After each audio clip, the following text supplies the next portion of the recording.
what would be a good remedy to have coming off your first loss of the season?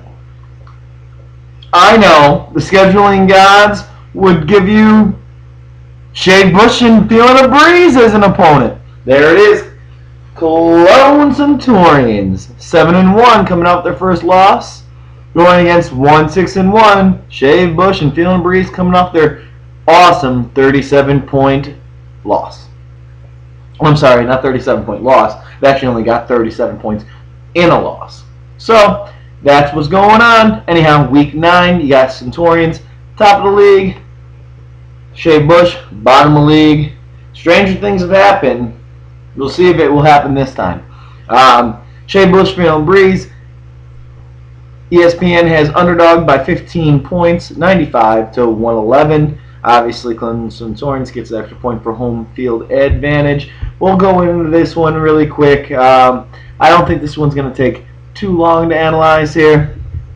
Obviously, one of the big reasons that Shea Bush did so bad last week is Breeze had a horrible game.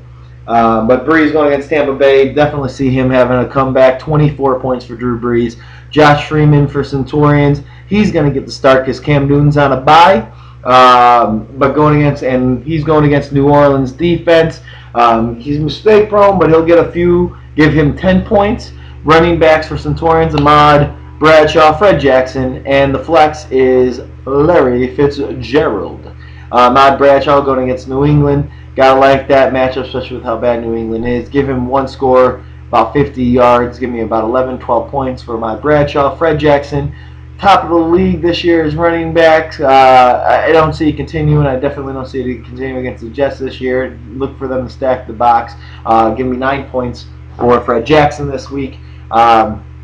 Larry Fitzgerald going against the St. Louis defense. He really hasn't been that. He hasn't been Larry Fitzgerald this year, or he wasn't even last year. Larry Fitzgerald, though, I think he's going to have a decent game. Give me 10 points for Larry.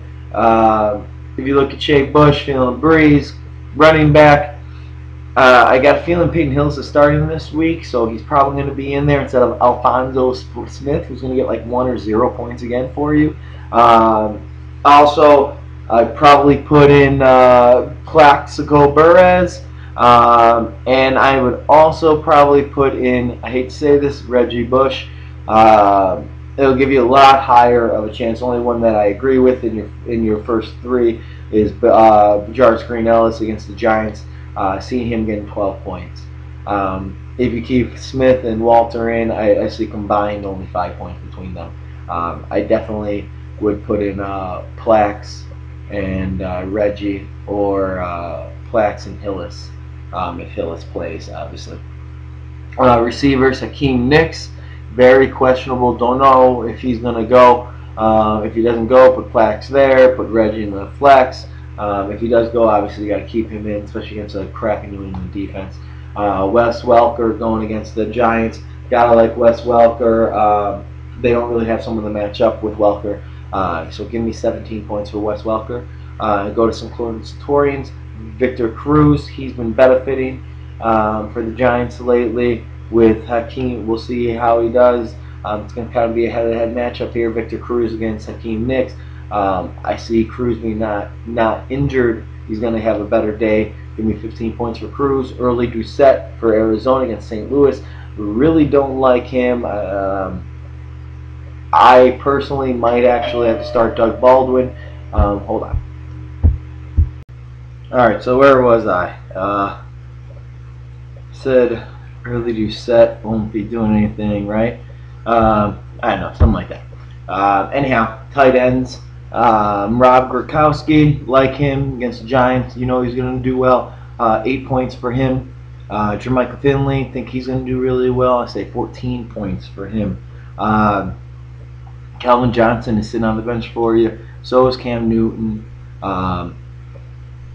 You gotta love it if you're Shea Bush that 2 of your bigger players are sitting on the bench due to the bye weeks.